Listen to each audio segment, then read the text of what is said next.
Hi guys, good evening from Uganda. You're welcome on Black Hot Fire Network. It's Africa Maria, live from Kampala, Uganda. Sorry for that. Hmm.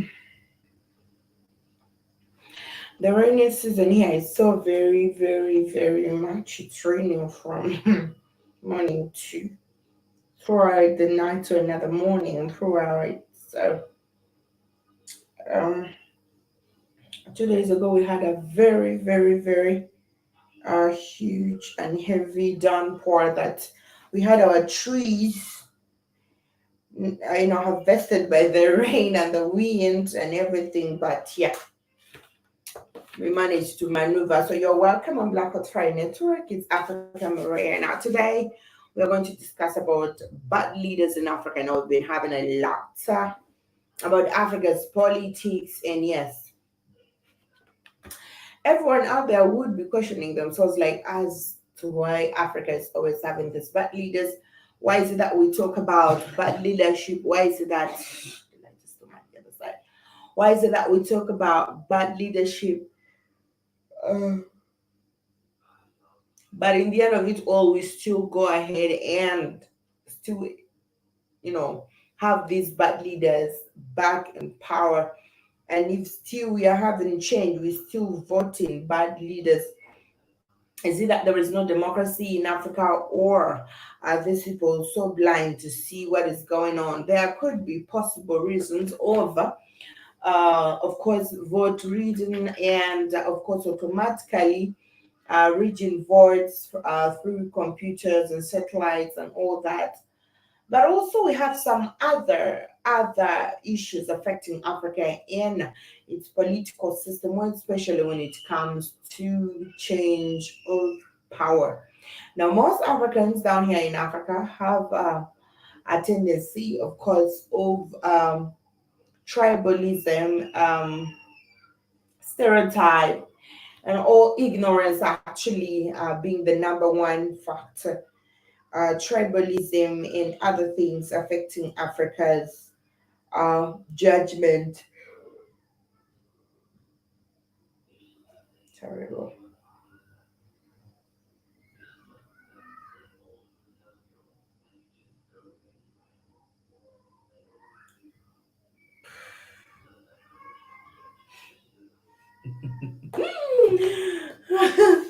so a lot of things have been affecting Africa's judgment now. First of all, we have this whole tribalism issue that is affecting a lot of Africans.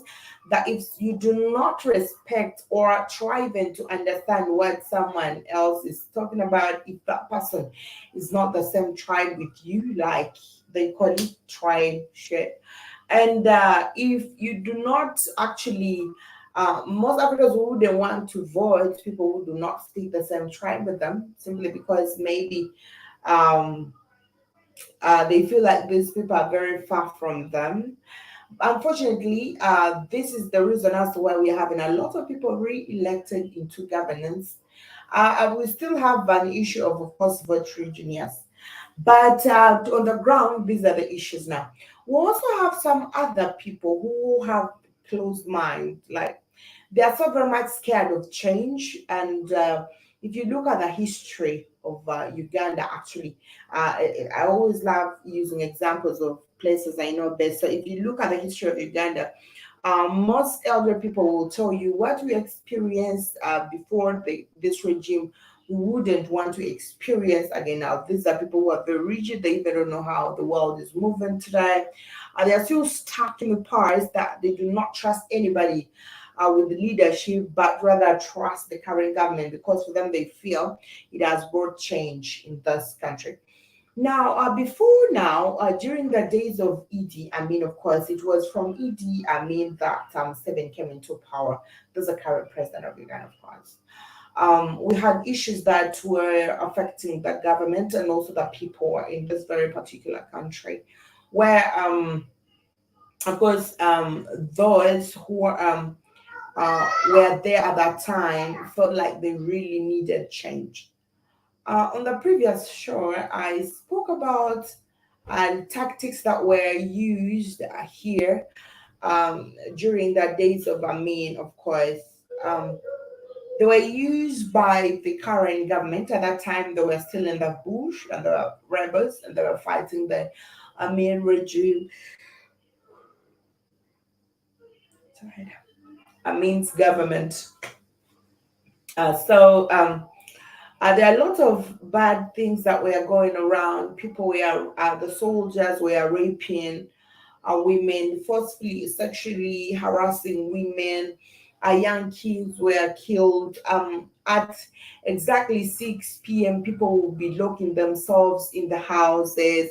Apart from those people in the high position who would be moving around at night, because people were so very scared, like the soldiers would just come up and pick your daughter if they want to, and sexually harass her and then give her back, to you and all that.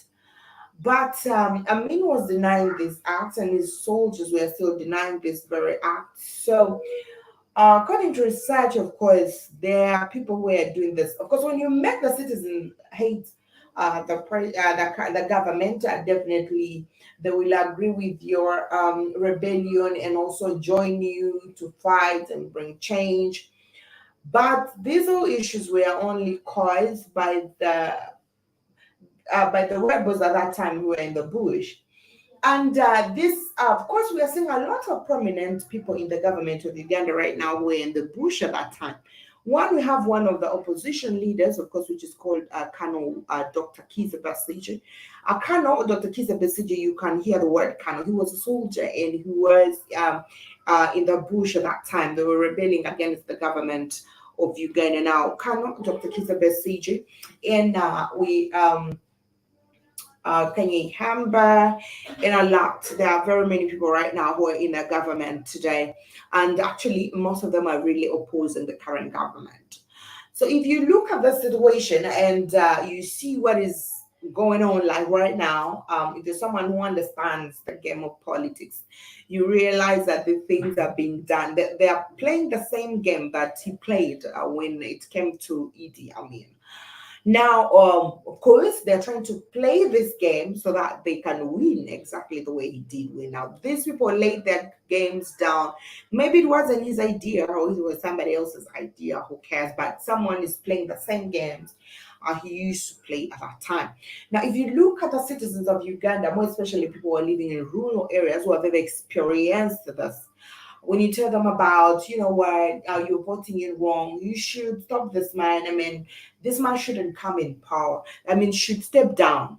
Sorry, if you convince these people that the current government should step down, now most people in rural areas will deny.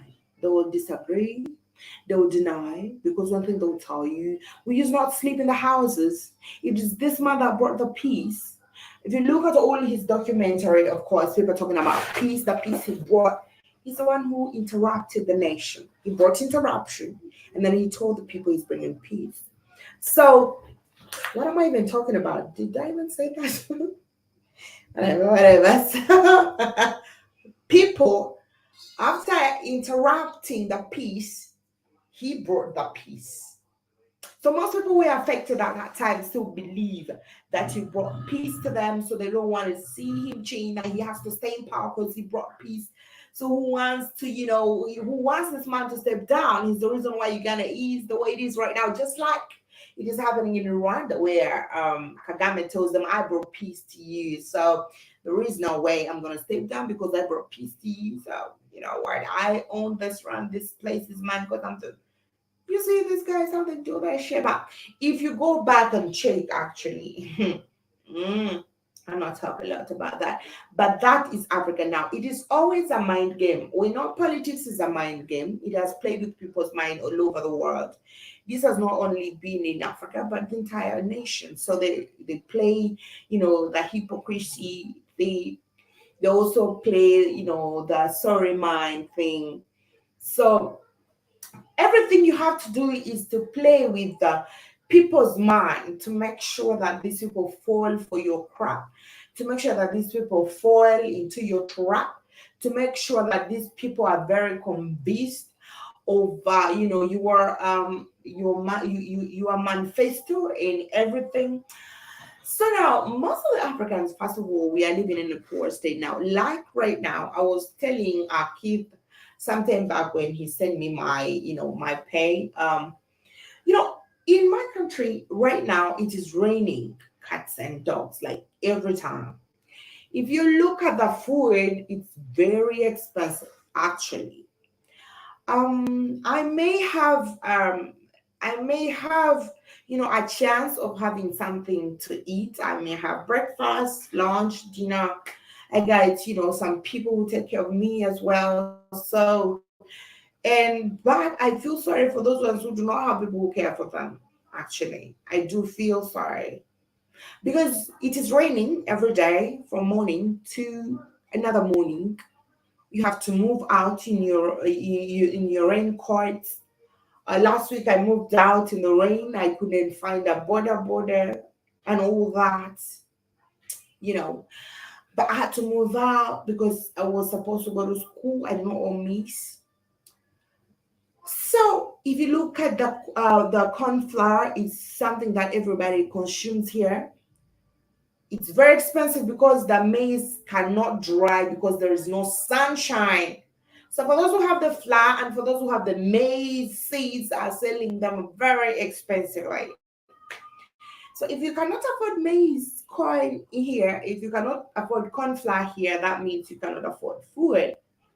Now you look at the standards. Now, if you look at this kind of people who actually take time without seeing some other things brought to them, it's like a child. You come back with a sweet, and then you're telling a child, yeah, babe, but hi, darling, sweetheart, and all that, and you deceive the baby with that sweet. Now, this is what happens to people who are living under a poor economy country, a country that has a low economy, a country that is poor, and these people have, they are so eager to experience something, they are so eager to taste some other things, they're so eager to have access to various things. Now, the reason as to why most of African countries are also poor is because the government wants to control these people.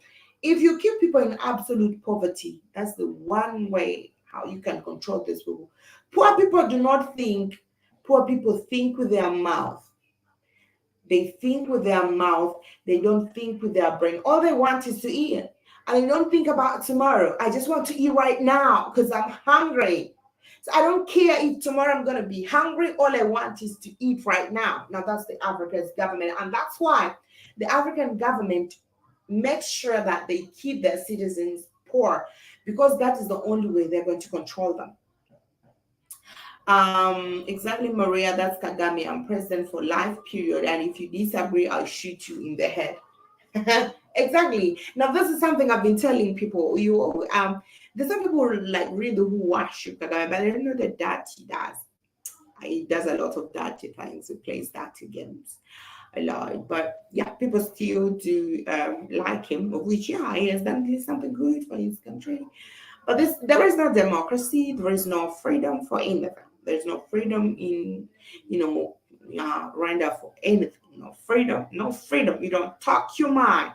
You don't speak out like I'm speaking out. You don't do that. You don't do that. So there is no freedom for anything. What you do in Rwanda is on the command of the president, of course. So back to this kind of poor governance. If people are poor in a country, um you control them easily. Like I said, they do not think with their mind but rather think with their stomach or their mouth. I think stomach is the best way. You realize that when it comes to campaigns in Africa, actually in Uganda, I've not experienced door to door campaigns in other countries, but here we have got door to door where people do move from one door to another, and they'll be campaigning, and all they do once they step into your door, you know what? You get about me. Here is a bar of soap, I'm giving you some 50K 50K, which is approximately 1, 2, 3, 4, which is approximately like 12 US dollars.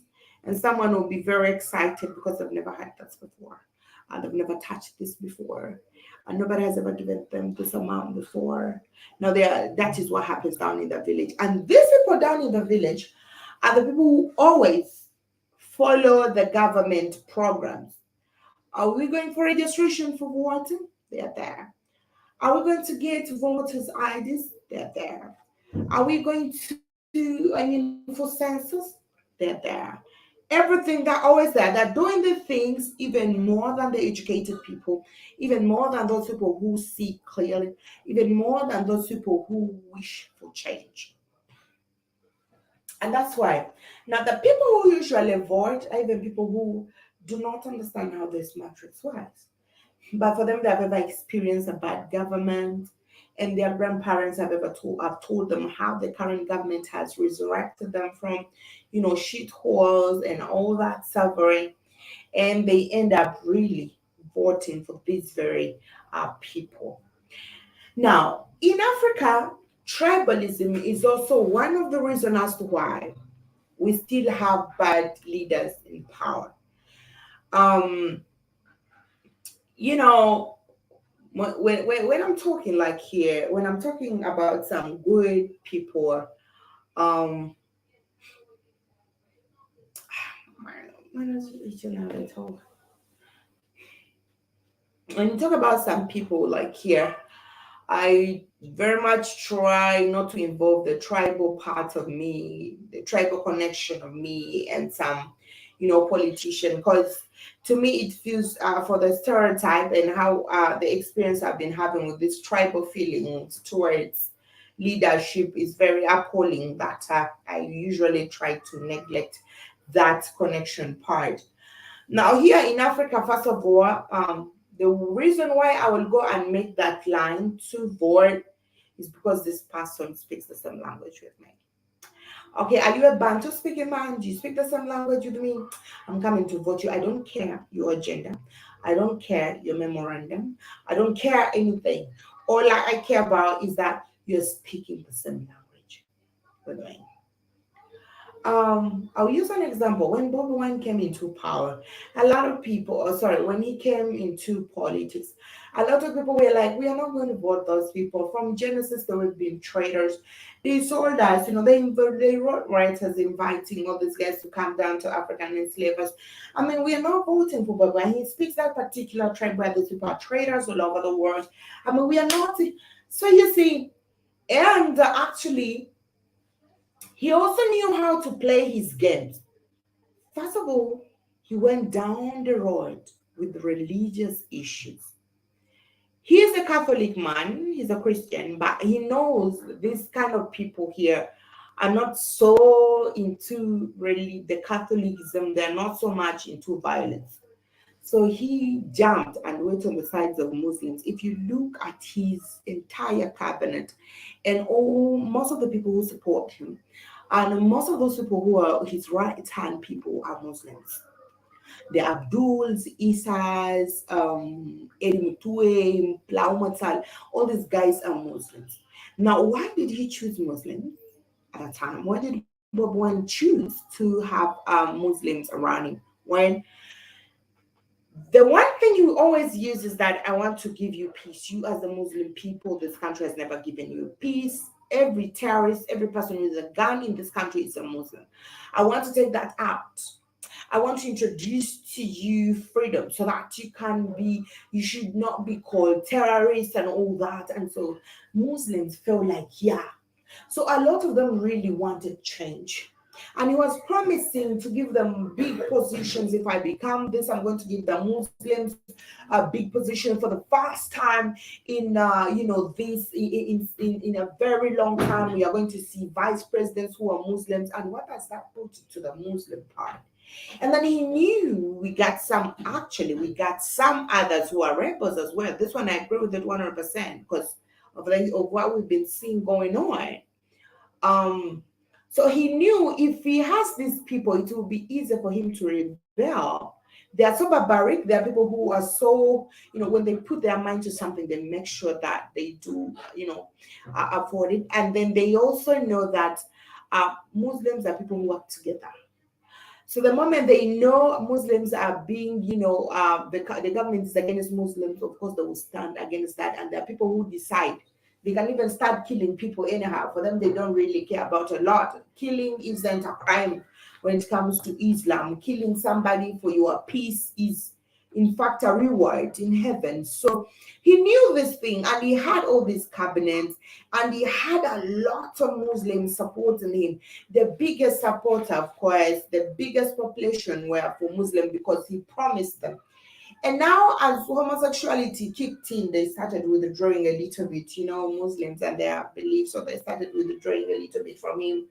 That some newspapers have even started writing that he has fallen and all that because of such kind of acts. But you can see how Africa's politics is actually the mind game. I know it's a mind game all over the world, but here it is a very, very childish thing. I don't know why Africans turn blind eyes to a lot of things that are just so very obvious. Okay, when it's very, very, very 100% obvious, and people be turning blind eye against those things. So in the current government, we also saw a group. There's time where it would reach like 7 p.m. and everybody should be in their houses. More especially particular people, more especially when it came to the period of Muslims fasting. Well, we had some people running on motorbikes. Usually there would be two, and they would shoot some Muslims. Now, there was a reason as to why they would particularly shoot Muslims.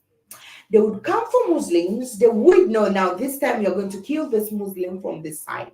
They would put these people in different districts of Uganda, and they would start shooting Muslim muftis. Those are Muslim leaders.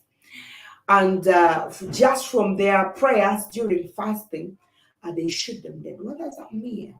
Of course, they are planting that hatred in the minds of the Muslim people. Now, after that happened, a lot of Muslims started dying. A lot of Muslim leaders started dying. Now, these people, whoever was fighting, whoever was doing this act, knew that Muslims respected that fasting period. Everybody's going to hear about this news. They're going to be so very much touched. They're going to do a lot of, So there is no way, according to me, there is no way the current government, I'm not like trying to say, you're trying to see things through here. Whenever I talk about this, people will be saying raise and support. No, we're trying to, see these issues through. Why would the current government go ahead and start shooting Muslim leaders on motorbikes, putting two, actually one would be riding, two, there will be three. One will be riding, two behind, and they shoot particular prominent Muslim leaders in each district in the country. Why would the government do that? This issue happened during the days of Amin, where a lot of killing took place, and even the people started hating Amin's government when this guy wasn't even the one who was doing this, but rather the rebels who were in the push were the ones who were doing this. Now this comes back in this regime, where during the fasting season, Muslims were killed. Muslims started hating the government. The government is killing us simply because it's a Christian. We're seeing the government leader as a Christian. Nobody's talking about this. We are the ones getting arrested. We are being called terrorists. Now they're killing us. We are dying every day. Now comes Bobby Wine with his swaggering in his weed sheet everywhere. Like, you know what? People be killing you all the time. You're all Muslims. I'm standing right on your side. Now, who is killing them?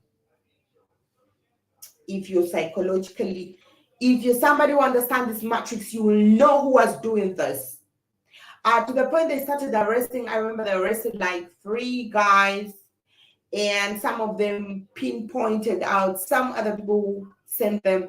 And even after pinpointing those people out, still the Muslims denied that they cannot do that.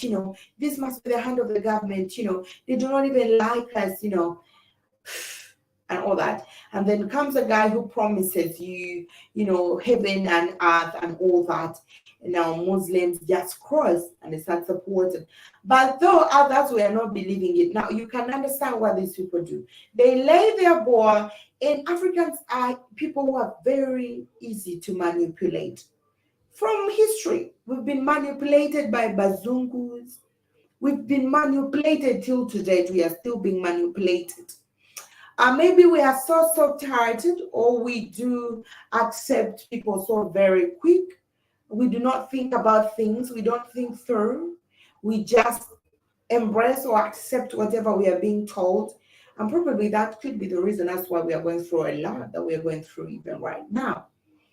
It is going to be so very easy for us to see Africa having a good, leadership. It's going to be so very hard for us because in the first place, we do not believe in leadership. Africans do not. We have experienced bad leadership for quite a very long time that we are coping up with it and we think we are very okay with it. We have experienced bad leadership for a very long time that it has become part of us. That we no longer complain about it, but all we say is okay. You've eaten enough. Just step down. Let your fellow bad man jump right into it. Okay, we're just so tired of seeing your face. Jump down. Let somebody else also come and do their bad shit. We're okay with that. We do not have, criteria. We do not have dreams of having good leaders. We do not have that, believe that we can have good change. We do not have it because we think we can't. We have accepted our failures. We have accepted that we have failed. We have given up. If you look at how politicians are, sometimes they sit back like at school and I'm listening in, to political programs. At times we do that at school with my colleagues and we're always listening, and then you hear how childishly. Now, these are university people, they are leads, they're educated, they're people you expect to see them exhibiting high level of understanding, integrity, and of course, intelligence. But these are people who will still be talking like, they don't understand this. Somebody will be like, oh, you know what? Let's vote for that guy. He's just too funny. Just give him a vote. He's telling us exactly what he's coming for. And what is this person saying? I'm also just coming to eat. This is how some people are campaigning down here. You know what, Keith? You gotta vote me. I come from a poor family, man. You see these other guys, they have cars, they got money. Let me come. You guys vote for me. Let me also try to improve my family. I have to buy a car for my mother. I have to buy, and everybody will be like, yo, you got to vote that man because he's telling you exactly what he has come here for. At least he's not lying to you. But you're just fooling me. It's like you are insulting me. You don't need to lie to me. You're just insulting me because you are not becoming a president or a member of parliament for your mother, not for your father. That is an insult. And Africans will be so very happy to hear somebody speak like that. They'll be like, at least he's coming straight. So, well, let's vote for him. I think Africans still believe in good leadership. Joby says she thinks Africa still believes in good leadership. Thank you for that comment. Exactly, Maria. Bad leadership on purpose from the colonized powers. So a lot of things. So there wouldn't be, if Africans were believing in good leadership, wouldn't be having bad leaders. They do not even vote the people you see that they have the integrity.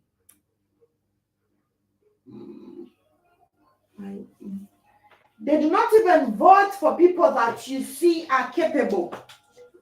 If there were people who knew leadership or who believed in leadership, we would have put aside the tribal shit we believe in.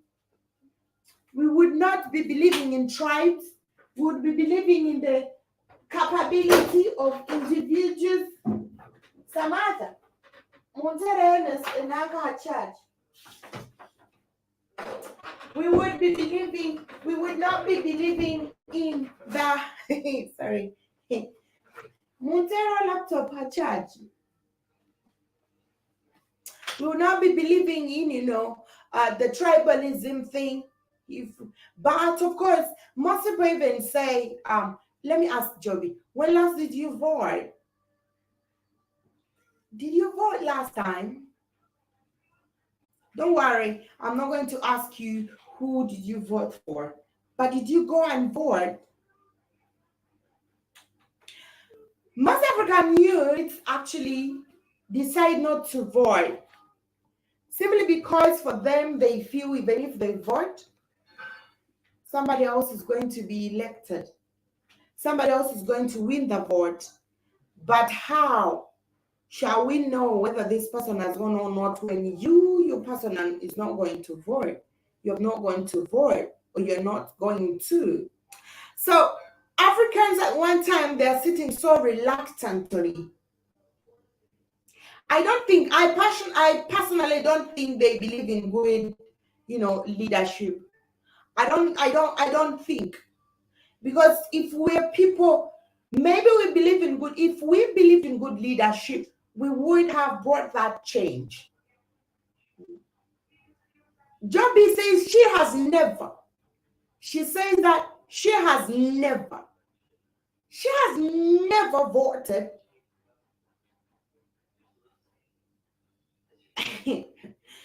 Joby, you've never voted, but you believe in good leadership. But you've never voted. Why have you never voted? Because you've given up. The reason why you don't go down there to vote, because you believe whether you vote or not, somebody else is going to come as a winner. That's the reason why you're not voting, because I believe you are at the age of voting, because in Africa it's 18 plus. You vote. When you're 18 plus, you vote. So if you are a good leadership believer, if you're somebody who believed that we have good leadership or we're going to have good leadership, you'll be out there in those, queues going to vote. But because even if you vote, somebody else is going to come in as a winner. Somebody else is going to win. So you see, so most Africans have given up because they know no matter what they do, other people are going to win. So most people don't even go out there to vote. Because why should I go out there to be shot? Why should I go out there to go through, to pass through the mob and to see other people having that tear gas and all that? Why should I? Let me stay back home and, have my peace, and whoever comes through, whatever. Huh?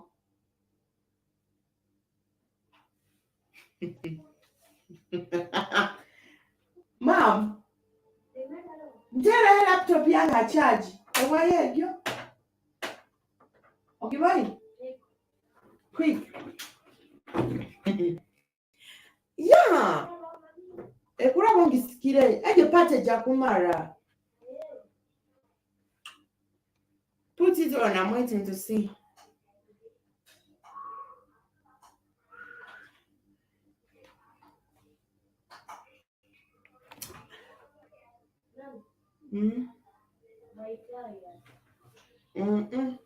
Tell you how I find. Good. Against it up? Yeah, thank you. So, what?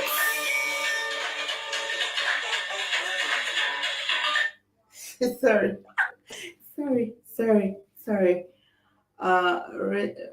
Rest in peace, legendary Harry Belafonte. Oh, sorry. That's Derek. Sorry for the side. Anyways, General Mosquito, thank you for coming. Because I know the system setup is not meant to work for me. So whether I vote or not, they know the leader. This is what I was talking about.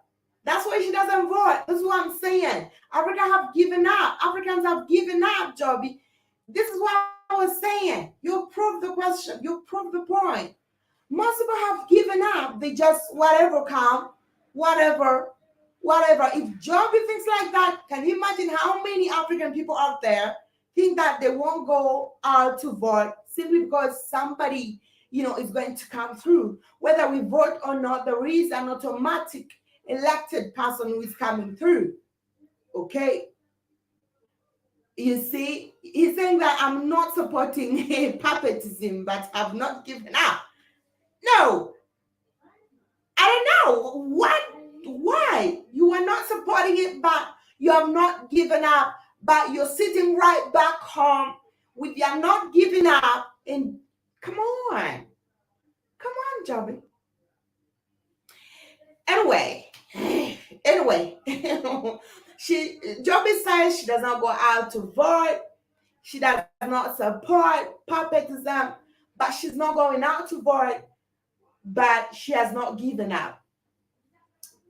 Well, most Africans have given up voting because of the reasons Javi is saying. She's saying she does not go because whether she votes or not, somebody else is coming up as a winner. This is happening all over Africa. We've seen a lot of people. Most Africans don't know. They think their vote counts. Most Africans don't know. They think their vote counts. There is something that I believe in. And if most Africans still believe their vote does not count, then there is no reason for voting. Let everybody stay home. Let everybody stay home. Let me tell you, if at all we have had issues in different African countries, and these other people who think they have right to your vote will not understand the powers you have until they see those cues, or probably they see the action. Like we've seen a lot of people demonstrating now. The only funniest part, like I said, that Africa's politics is very childish. Africa's politics is very childish. The most active people are just as the same as these very people who are in power. They have been paid, they get fuel, some dollars are sent into their account, their campaigns are being facilitated. The outside world, the European world, does not support people who are in for Africa. They do not support people who are in for Africa. But the moment you sign those memorandum of understanding with them, they start facilitating your campaigns. Of course, and also now the rewards, I'm going to use an example of Uganda. Like I said before, I do not love using examples of countries that I don't know much about. Um, I'm going to give you an example of Uganda recently. The current issue in that country, in Uganda, was very, very crazy.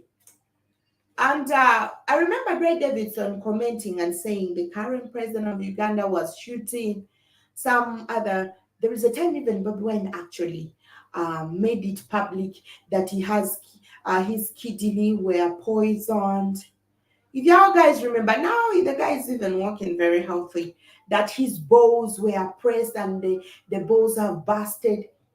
He's even not sure if he's going to have, children. He was even moving like sure, like, you would see him and say, yeah, this guy's balls must be, paining. And Africans were going crazy, more especially men who know the pain of the ball. I don't know the pain of the balls, but men, how can you press your fellow men's balls and all that, blah blah, and all that? But no one pressed this guy's balls. No, if anyone who is smart would realize that the government at that time, like the president who is in power, knew that the entire world is watching him. There is no way he will do some other. That's why sometimes he was laughing and saying, now, you think I'm so very stupid to be doing some other stuff? And you know, he was doing a lot. I've been poisoned. I'm traveling to the US. From reaching the US, I'm signing contracts, of course, with Bill Gates and some other people because I felt sorry that I'm sick. But he was there for their own plan. Now you can see how African politics is very, very childish. It so disturbs my mind, more especially when I engage myself in Africans' political debates and I'm like, what is this? Because first of all, the reason you're arguing is very stupid.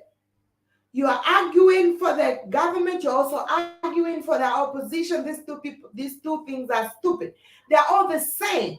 They're all the same in their own different ways. And people are always on dialogue shouting. You're shouting for what this government is doing. Just say one thing, step down, and let's have another bad governance step up. Just say that. Stop lying to people like we are bringing good governance and this is bad. You're bringing even another bad shit. Hmm. Jerome Mosquito says that leaders have no balls. I don't know, but that's what was here. So the guy was like, even moving like lame, like he's feeling pain, like his balls have been, everyone was crying. I remember there is a lady who was a housemaid in Saudi Arabia. She came on Facebook and she said, I'm ready to give you my kidney since your kidneys have been poisoned. But the guy is fine now. I've never gonna had him talk about the kidneys disturbing him again. He's very okay with his family. This very guy, by the way, at some point, politics is crazy. Politics is just crazy.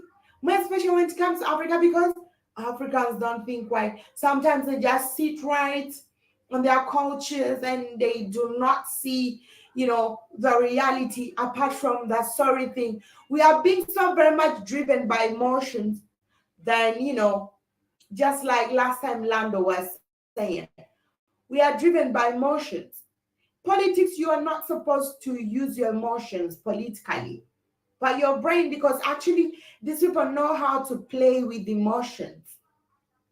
When it comes to days of when we are nearing elections in Uganda, you see the cities, the main streets of Kampala, we are having weapons being driven from one side to another. Those big, gunships, other stuff, other things moving around the city, the exhibitions on TV showing how Uganda has weapons, they'll move up countries in the beaches and everywhere without saying something. What does that mean? If you try not to vote for me, do you see what I got? Do you see what I got? So everybody be like, you know what? You have to vote. You have to vote because did you see those machineries? Did you see the gunship? Did you see all those weapons the government has? If you don't vote for this man, do you know what's going to happen? You find people now debating about that. Now they've shifted from the pain that they've been going through. Now they're talking about their safety. They're talking about how this man wants, if they don't vote, what's gonna happen? And that usually happens like 3 to 4 days to the voting. And of course, people will vote because they are so scared. They don't want to die. They don't want to see war. They don't want, people be like, we've just been, we had started just to develop it. I can't allow, the government to have issues, you see. And there is at some point where people were like saying, the government has also been so much facilitated by the rich people because for them they don't want to lose their things. All they do is like they go down there and give out money. Even it's not the government that does, but these rich guys. So they be vote for the current president. If you want peace, because for them they have benefited a lot, and for them they feel like they cannot have another, government. They are not sure their future is not certain with other leadership. So the poor remain poor and the rich get more richer here in Africa. No matter how you hustle, sometimes it's very hard to maneuver through. If you're not rich, it's very hard for you to be rich. Now that is the style down here in Africa. We have seen how computers have been challenged, how elections have been you know reached, and through technology people sit right back where they are and they control Africa's decision for leadership. They sit down and say, okay, right, this time round it's gonna be somebody. But you all know, of course, they never wanted the current president of Uganda to come into power. I don't know who was reading the votes. If he maybe he used his local people, but that is what happens here. At least that's one thing I know, that I can be very sure majority people will vote for that man because of what he plays with them psychologically. Once he brings out those weapons, everybody's like, okay, now nobody wants to see bloodshed. We are definitely given it. Secondly, the tribalism part of it. The tribalism part of it.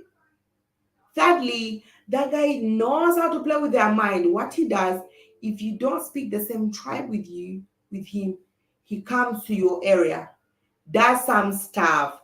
We have one of the region here in Uganda. It is called the northern part of Uganda, where we had a lot of wars, and there is one prominent rebel who is also a Lord resistance movement. LRA, yeah, Lord Resistance Army, not movement, that also stretches to the central part of Uganda, sorry, of Africa. Goes down in Congo. It stretches even those sides of Sierra Leone. It stretches actually, but one of its leaders was also from here, so from the northern part. And they had a lot of tribal wars over that side. So at that time, when he went down there, and they say he had also part in that, there is a reason. I'm not talking about that shit right about here. But whatever, when he brought peace up there, people believed he had brought them peace. People believed he had stopped the war. So people from that side don't tell them something. And the population is so huge, the entire northern part.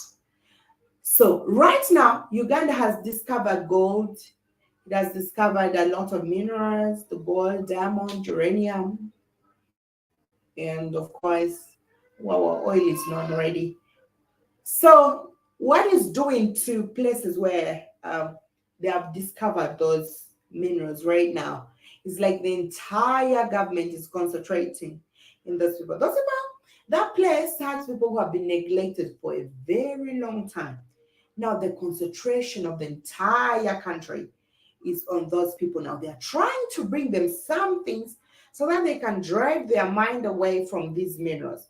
They want to keep them so very busy with a lot of different activities as they mine the gold, as they mine the uranium, as they do these other things. We are seeing a United Nations coming in. United Nations has known this place for quite a long time. We have not seen it come in. Now that there is uranium, gold, and whatever, they're all coming in right now. We want to give you irrigation schemes. You've been so dry. It is, the place is literally dry.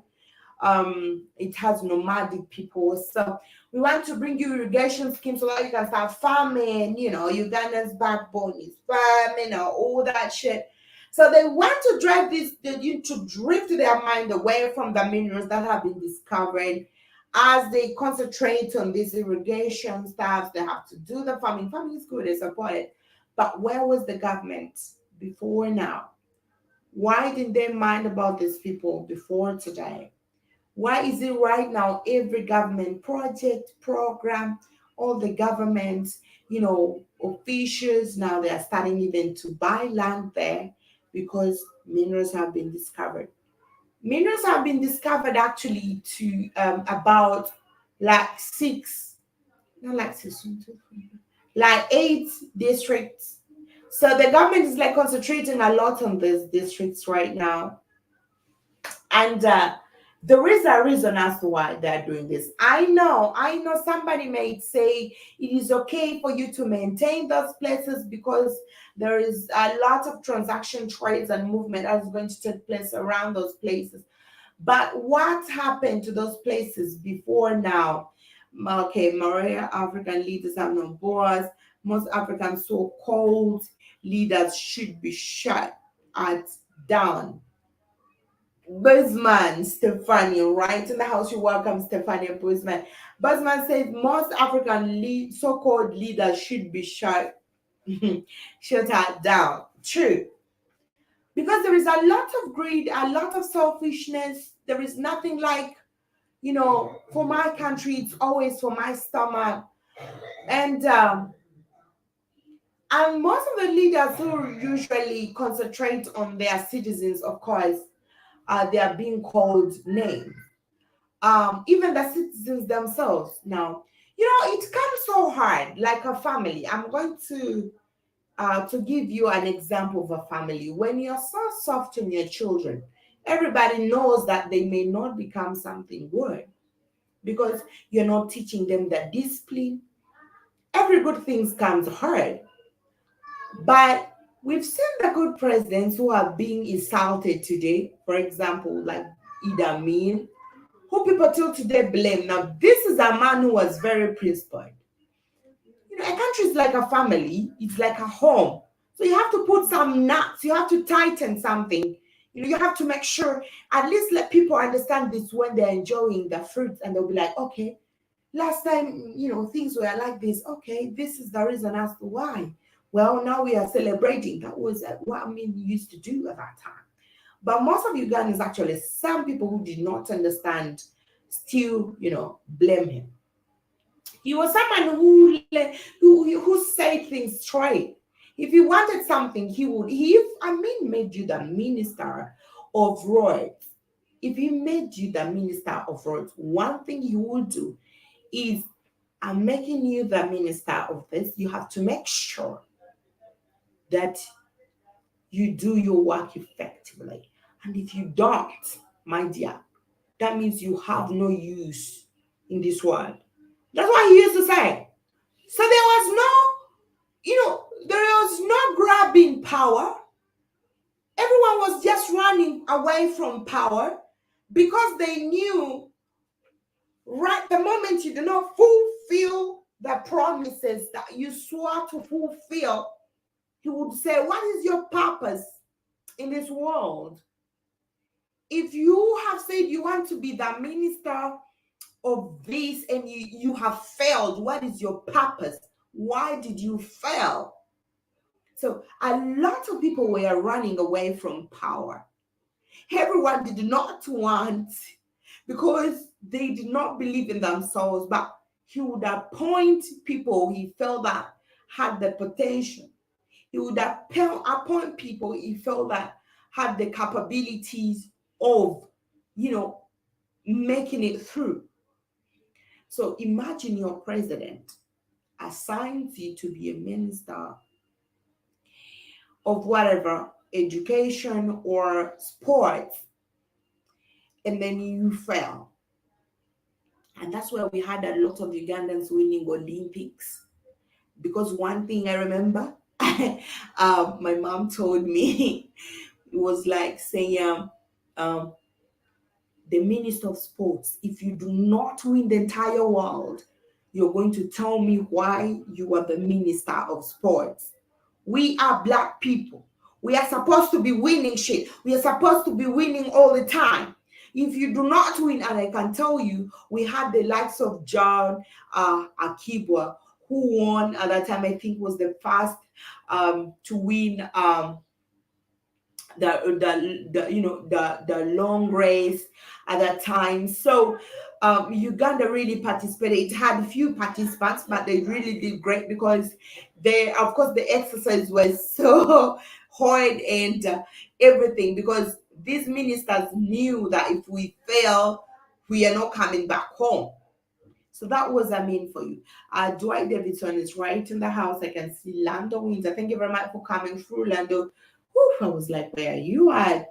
In Africa, you do not have a leadership. You have a stewardship of resource management. Your leader is selected to control the international banker interest on the continent. I agree with you. I agree with you on that. The bad leaders are either brainwashed in Western universities or they are thugs who have seized power. Revolutionary leaders are betrayed by the thug or brainwashed. Mhm. True, true. I believe these bad leaders are hacking the voting machines just like they have been doing in the US.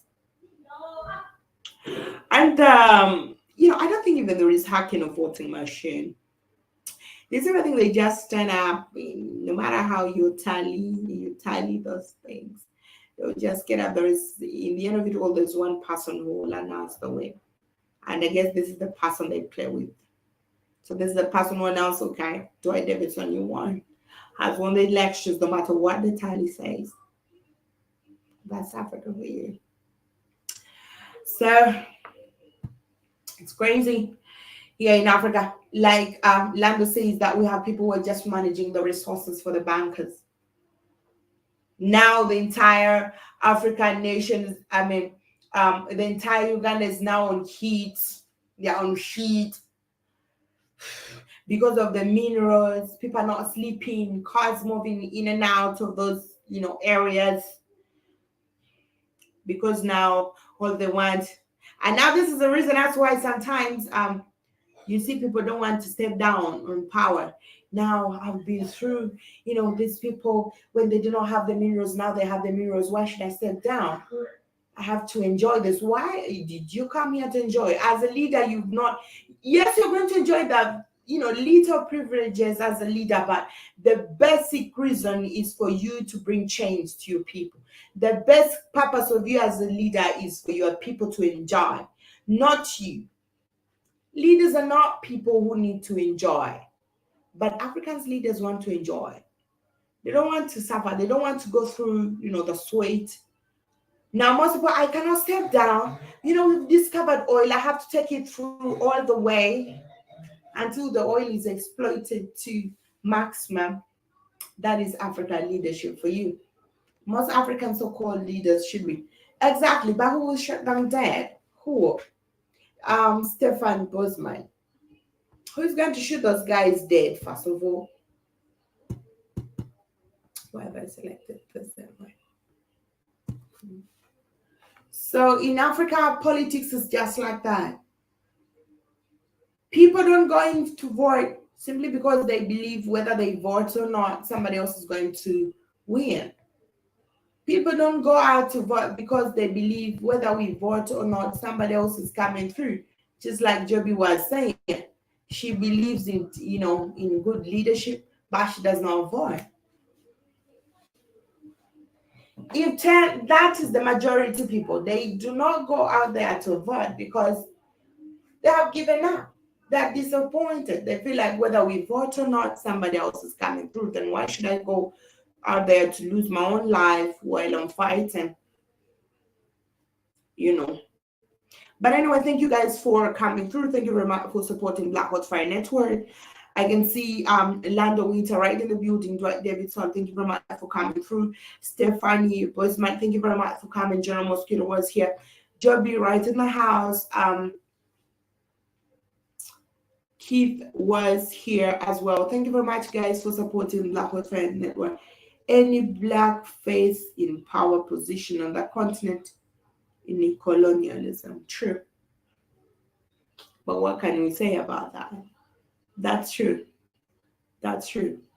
I agree with you. So, guys, thank you very much. I know Keith is coming right in the studios at 8. That's my time. In some few minutes, like in 1 minute's time, he will be coming in the studio because they usually have their show.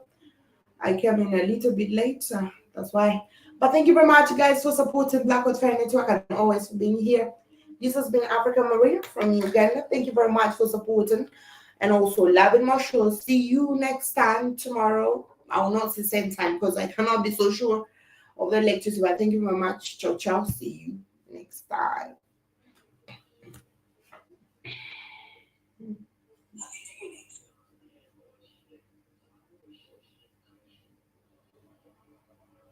Oh.